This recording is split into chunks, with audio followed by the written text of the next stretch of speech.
Hey y'all, I'm Elisa and I am the Scrappy Wife behind scrappywife.com, and today I have a traveler's notebook process video for you. I'm actually working in an A5 journal, and what I'm going to do is set up my journal for the month of April. So this is my journal for March. I have several different process videos for it, and for the month of March I actually created my own journal using Felicity Jane papers mixed in with some high quality printer paper that really allows me to do more mixed media that I have really been enjoying. So I wanted to show you the process of how I created my journal, and then I have an idea for decorating the front of my journal for April. So I thought I would give that a shot and just bring you guys along. I will link all the supplies I use down below in case you're interested. Otherwise, I'll put you on fast forward and let's go. Okay, well, apparently I forgot to press record at the very beginning of this process, but simple enough. All I did was kind of flip through the Felicity Jane Grace papers, pick a few that really intrigued me that I wanted as part of my journal, and I cut them all down to size. And I cut all of the papers down to 11 inches wide and 8¼ inches tall, which is basically the size of the A5 journal. I did that to really match up easily with the printer paper. I'm using a 32-pound printer paper, so it's thicker than the average copy paper and stands up pretty well to mixed media. I do still tend to gesso pages that I'm going to use a lot of water on, but like I said, it does stand up pretty well, and I've really enjoyed it the past month and knew I wanted to again add that. I like doing the pattern of a scrapbook paper and then a printer paper, and what this does for me is gives me a jumping off point for a page. I've been in kind of a creative rut, and it's sometimes difficult to just open to a white page. So when I have the color there, something to start out with, it makes it easier for me to document. I tend to document in batches as well, so it just makes it easier when I flip to a page and I have a jumping off point, which I really enjoyed this past month. It kind of reminds me of, I believe Studio Calico has a traveler's notebook that has printed pages throughout, and that makes it easier to just simply document, get the stories down, get the photos down, and that's kind of what I was going for here, but in the A5 size. Now, when you cut the papers all to the same size and then stack them up, you have what I call this overhang, this little bit that hangs off the edges because it just stacks up, and that's just how it works. So what I do is I put them in real tight, and then I put some binder clips right there, and you can see that overhang. I pull out my very best, strongest scissors, and I just cut off that edge, and that ends up giving me a nice clean edge to work with, just like if you were buying a professional notebook and it has, when the book is closed, all the pages line up. That's what I'm going for in this case. So I do one side at a time. You can also do this with your paper cutter. For me, it's easier to keep the pages lined up when I'm using my regular scissors, so that's what I end up doing. Plus the paper, when it's all stacked up, is a little bit thick for my paper cutter to do that many pages at once. So trimming off all of this excess, and then when the book is closed, it will all line up and be flush on the edges, which I really like, kind of that more clean look. My next step is a little bit different than what I did last month, and I cut my cover slightly longer than the other pages. And what I'm going to do is just kind of eyeball it and measure and fold over the edge so it's a little bit thicker there right on the edge. And I'll do the same on the other side, and it kind of makes just a little bit more protection, I guess. It makes the cover stand out as being a little bit thicker, gives it a little bit more substance, and I ended up really liking the look of this, but more importantly the feel of it. I'm using my adhesive tape glider from Scotch, which works really well in my traveler's notebook. The adhesive is super strong, so it works, it really holds up well to those projects that are kind of out in the open. Like in a regular scrapbook, you're putting things in a page protector, but when you're doing a journal like this, it's just out in the open, so the adhesive needs to be nice and strong.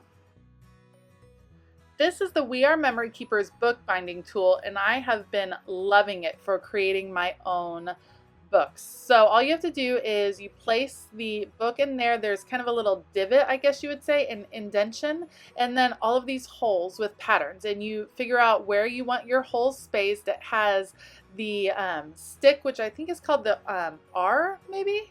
Not sure the totally correct term, but you place that in and then you line up all of your pages the same and use the same template. So in this case, I'm skipping every other hole because I don't need that many holes in my project for sewing. So I like them spaced out just a little bit more, and I do a few pages at a time because it is pretty thick paper, and it lines up all of the holes perfectly. It makes it super easy. If you have a high-powered sewing machine and you can just sew straight through, that is awesome. I don't, so this works really well for me, and it allows me to use a wax thread on my bookbinding, which makes it all the more stronger. I end up with really thick journals and traveler's notebooks, so I like that the binding is more than just a stapler. If you have a long arm stapler, you can certainly use that to put your book together. And when you buy journals from Felicity Jane, they come with a stapled center, and it holds up, but when they get really thick, it can be really taxing on that centerpiece.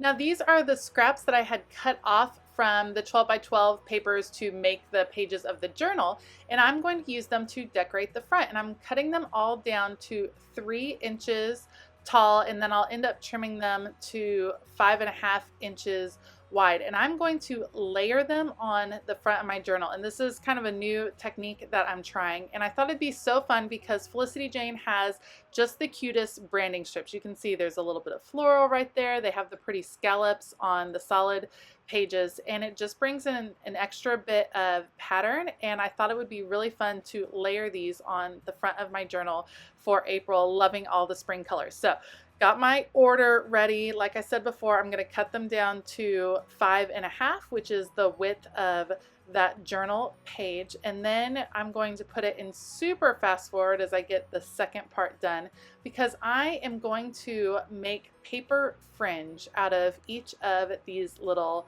papers. So you'll see all I do is take the piece from the bottom, and I'm cutting up about 2 inches, trying to leave a good amount of space, maybe a little bit more than 2 inches from the bottom to create the fringe look. And I'll do that on all 5 pieces and then end up adhering them down. I go ahead and adhere the first one down that's going to be at the bottom, just so I can get a good visual of what it will look like. If I had a sewing machine, I would probably use that to reinforce the fringe, but I don't, so I'm just going to use adhesive, and you can see just adding it, and it adds a fun just texture and playfulness to the front of this page. Is it a little bit fragile? Yes, but that's okay. It was fun to do, and I really like the look, and it sets the look of this journal apart from my other ones, which like I said, is a lot of fun to look at. So I already adhered the first one down. I'm giving plenty of adhesive there on the back just because I want it to be nice and strong, and I will just layer them from the bottom going up. I'm switching between a pattern paper and a solid just to break it up a little bit, and I just think it's so cute with the little branding strips. I think those are such a fun detail that Felicity Jane includes in their papers, and so I thought it would be fun to include that on the front of my journal. Get to the top piece here. I had planned to use that seafoam, and then I reconsider, and when I flip it over to put the adhesive on, I think, oh, that pink is really pretty though, so I tried that out, but I ended up going back to the seafoam, a little bit more subdued there on the front. Again, plenty of adhesive down, and for that particular piece, I'm going to come back with some grid washi, and this is just your standard Felicity Jane grid washi. You can see it's so fun to play with those pieces on the front. I'll add the grid washi as kind of the place where my journal title will be. I always write the month and the year of each journal on the front of it, so just a place for that to kind of land. I'll tuck the extra washi around the edges, and I end up picking kind of a seafoamy, oh, I looked at the seafoam, it didn't really show up, so I went with pink. I forgot pink alphas here on the front, adding April 2020. And I was so happy that I had all the right numbers, because that is not always the case, especially when you're used to putting years on things. Sometimes you run out of 2s and 0s. Now I picked up the ephemera paper piece pack that comes as part of the Grace kit, and chose a few of them just to bring a little bit more attention to the title. I really like the colors here. It really sets the tone for the whole book when you bring in the colors right on the front. And again, I'll primarily be using the Grace kit within this, not exclusively, but that'll be what I use. I kind of play with some more paper pieces, but in the end up with that colored piece, and then the one that says day by day, because that is definitely how I'm taking this April. With everything being so different, so non-routine, day by day is exactly how we are living our life these days. Now that all of the main pieces are done on the cover, I'm actually going to put the book together. I could have put it together earlier, I just decided to wait. And when you get the We Are Memory Keepers bookbinding tool, it actually comes with all of the supplies, including the right needle, the right thread with the wax kind of covering on it that is super strong, and it's has instructions that are kind of like IKEA instructions with the pictures, but I just do a simple stitch to get the journal all together and then tie it off at the end. Like I said before, it ends up being nice and strong, which works out well for my style of journaling, where I like to do all the things and end up with really thick journals, but they don't fall apart, which I really, really appreciate. And here is a final flip through of what my journal looks like before I add in any pictures and documenting. As you can see, it ends up with one white page and one pattern page kind of as a jumping off point for each spread. It is a ton of fun to make your own traveler's notebooks, your own journals, so I really encourage you to give it a try. It allows you to add your personality in from the very start. Thanks for joining me for this video. If you liked it, please give it a thumbs up and consider hitting that subscribe button as well as the bell notification button. I will have links below to all of the things I used today, as well as a link to my email newsletter, which I send out every couple of weeks with crafty tips and organization hacks. I hope you have a fabulous day, and as always, keep it creative.